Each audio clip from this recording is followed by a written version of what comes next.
Have you ever noticed that the most dangerous moments in history rarely begin with the biggest explosions? Most of the time, they begin with a quiet assumption. An assumption that one side understands exactly where the other side's limits are. An assumption that every new escalation can be carefully managed. An assumption that tomorrow will look almost exactly like today. History has a habit of proving those assumptions wrong, and that is why the conflict in Ukraine deserves far more attention than the daily headlines usually give it. Because beneath the reports about drones, missiles, sanctions, and battlefield updates, something much larger is taking shape. This is no longer only a regional conflict. It has become a contest over deterrence, industrial capacity, political endurance, and the future balance of power between Russia and the West. The question is no longer simply who controls another stretch of territory. The real question is whether either side still believes the conflict can remain limited. To understand why that matters, we have to begin with the battlefield itself. For much of the international discussion, the war is often presented as a contest constantly approaching a dramatic turning point. Every new weapons package, every new technology, and every successful long-range strike is described as evidence that momentum may finally be shifting. But modern warfare rarely changes because of a single headline. Wars of this scale are usually decided by slower forces, industrial production, logistics, manpower, ammunition reserves, transportation networks, and the ability of governments to sustain military operations year after year. When military analysts study these factors instead of daily headlines, they often reach a much more cautious conclusion. Rather than expecting sudden breakthroughs, many describe the conflict as a prolonged war of attrition. Neither side is attempting to win overnight. Instead, each is trying to gradually reduce the other's ability to continue fighting. That changes how every military decision is interpreted. Take long-range drone operations. Several years ago, relatively inexpensive drones were viewed mainly as reconnaissance tools or weapons for localized strikes. Today they represent something very different. Modern drones allow attacks hundreds of miles beyond the front line, reaching logistics hubs, industrial facilities, fuel storage sites, transportation infrastructure, and military installations. They have transformed geography itself. Distance no longer guarantees safety. For countries supporting Ukraine, expanding drone production represents a logical strategy. Compared with advanced fighter aircraft or ballistic missiles, drones can often be produced faster, at lower cost, and in much larger numbers. They also force an opponent to spend enormous resources defending critical infrastructure across thousands of square miles. In military planning, this creates an economic imbalance. A relatively inexpensive drone may require a vastly more expensive missile interception system, radar network, or air-minus defense response. Over time, those costs accumulate. Supporters of this strategy argue that sustained pressure forces an opponent to spread defensive resources thinner and thinner while disrupting industrial production and military logistics. From that perspective, long-range strikes are intended not simply to destroy individual targets but to complicate an opponent's entire decision-making process. Yet military history suggests that these strategies produce mixed results. Strategic bombing has been studied for generations. During the Second World War, both Allied and Axis powers believed that striking industrial centers would eventually collapse public morale. Later conflicts produced similar expectations. Again and again, governments hoped sustained attacks would pressure their opponents into political concessions. Sometimes those campaigns disrupted production. Sometimes they slowed military operations. But they rarely produced immediate political surrender. More often, they encouraged governments to reinforce national unity, expand domestic military production, and convince their populations that the conflict had become one of national survival. This historical pattern matters because every government studies previous wars. Russia certainly does. From Moscow's perspective, long-range strikes are unlikely to be interpreted simply as isolated military operations. Instead, they reinforce an existing belief that the conflict extends well beyond Ukraine itself. Russian leaders have repeatedly argued that they are confronting not only Ukrainian forces but also the combined military, financial, technological, and intelligence capabilities of Western countries.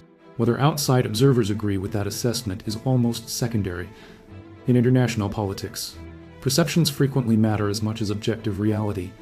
Governments respond to the world as they believe it exists, and those perceptions shape every future decision. That brings us to deterrence.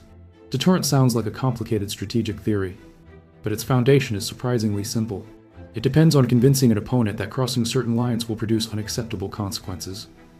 For deterrence to work, Both sides must believe those consequences are real. If either side begins doubting that the other will actually enforce its warnings, the entire system becomes unstable. Every new action then becomes a test. Every successful test encourages another. Every unanswered escalation invites the next one. Gradually, boundaries that once seemed permanent begin disappearing altogether. This is one of the reasons military analysts increasingly focus less on individual weapons and more on political signaling. Because every new shipment of advanced equipment, every expansion of intelligence cooperation, every technological innovation, and every long-range strike carries to separate meanings. One concerns military effectiveness. The other concerns political resolve. Sometimes the second message proves even more important than the first. And once governments begin interpreting those signals differently, strategic misunderstandings become much more likely. That is where the current conflict becomes especially dangerous. Many Western policymakers believe increasing military pressure strengthens deterrence by demonstrating commitment. From their perspective, sustained support discourages further escalation by showing that aggression will not succeed. Russian policymakers often interpret exactly the same actions through a completely different framework. Rather than viewing them as defensive support, they increasingly describe them as evidence that the conflict itself is expanding beyond Ukraine. Whether one interpretation is more accurate than the other is not the central issue. The important point is that both governments appear convinced their own interpretation is correct. When opposing powers reach fundamentally different conclusions from the same events, diplomacy becomes significantly more difficult. And history shows that wars become most dangerous when both sides believe they are acting defensively while assuming the other side is choosing escalation. That is the strategic environment emerging today. The battlefield remains important. Industrial production remains important. Technology continues evolving at extraordinary speed. But underneath every military development lies a far more complicated question. How long can both sides continue increasing pressure while remaining confident the other side will never respond in ways they do not expect? That question has no easy answer. And it is exactly where the next chapter of this conflict begins. If there is one lesson that history teaches over and over again, it is this: wars rarely become larger because one side originally planned for them to. They become larger because each decision creates pressure for another decision, and each response convinces both sides that they are acting reasonably while the other side is driving the escalation. That dynamic is especially important in Ukraine today. Every successful long-range strike encourages additional investment in similar capabilities. Every improvement in air defense pushes both sides to develop more advanced drones, longer-range missiles, and increasingly sophisticated electronic warfare systems. What begins as a technological competition gradually becomes an industrial competition, and eventually a political one. At that point, the battlefield is no longer the only place where the war is being fought. Factories become strategic assets. Supply chains become military objectives. Energy infrastructure becomes part of national defense. Even transportation networks and satellite communications become essential components of combat power. Modern warfare is no longer defined only by tanks crossing borders. It is increasingly determined by which nation can sustain production longer, replace equipment faster, protect critical infrastructure more effectively, and maintain political support despite mounting costs. That is why many defense analysts describe this conflict less as a conventional war and more as a competition of national endurance. And endurance is difficult to measure. Unlike territory, it cannot be captured on a map. Unlike military equipment, it cannot simply be counted. It depends on economics, public confidence, political leadership, industrial resilience, and the willingness of entire societies to continue absorbing sacrifice. Those factors are often far more decisive than any single military operation. This is also why the discussion surrounding deterrence has become increasingly significant. Deterrence is often misunderstood as a threat. In reality, it is an attempt to prevent conflict by convincing an opponent that escalation carries unacceptable risks. But deterrence functions only when both sides understand each other's limits. Once uncertainty replaces clarity, every move becomes an experiment. Every experiment carries the possibility of miscalculation, and miscalculation has repeatedly shaped the course of history.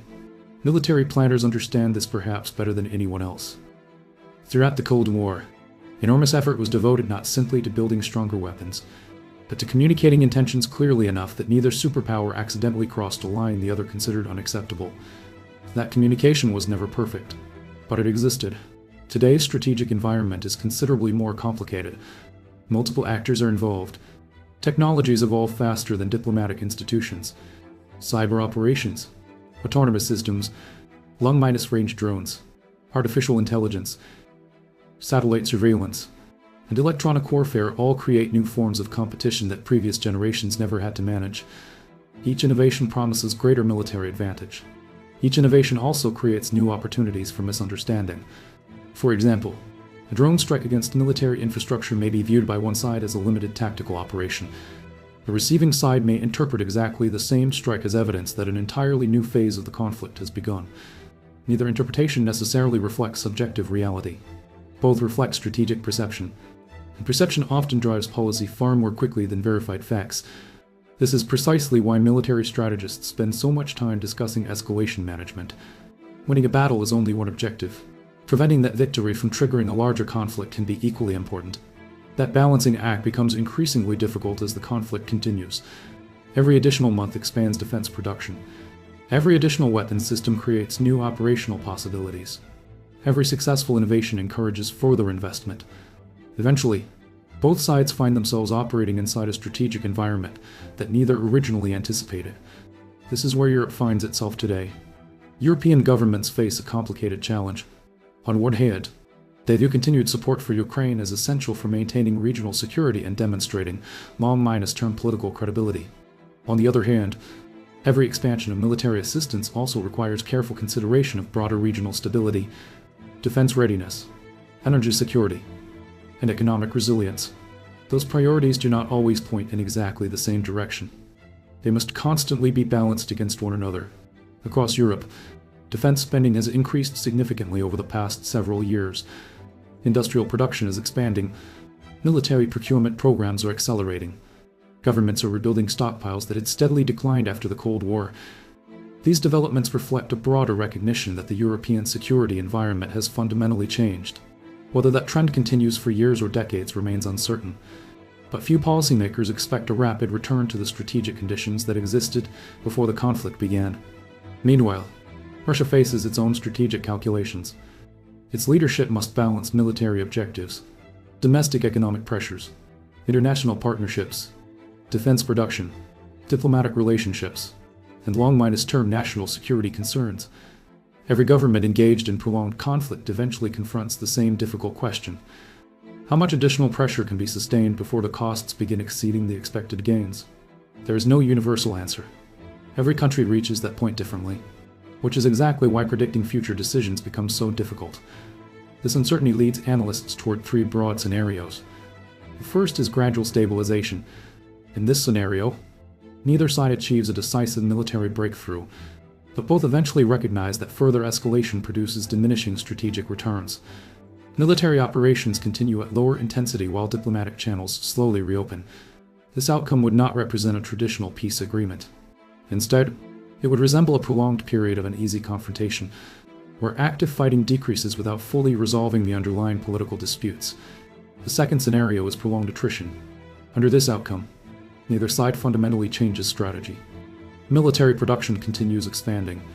Drone warfare becomes increasingly sophisticated. Long-range strikes remain common. Economic pressure accumulates gradually rather than dramatically. The conflict persists for years, reshaping defense policy across Europe while placing continuous pressure on governments, industries, and military institutions. Many analysts consider this the most plausible medium-term outcome because it requires neither dramatic breakthroughs nor catastrophic escalation. It simply extends existing trends.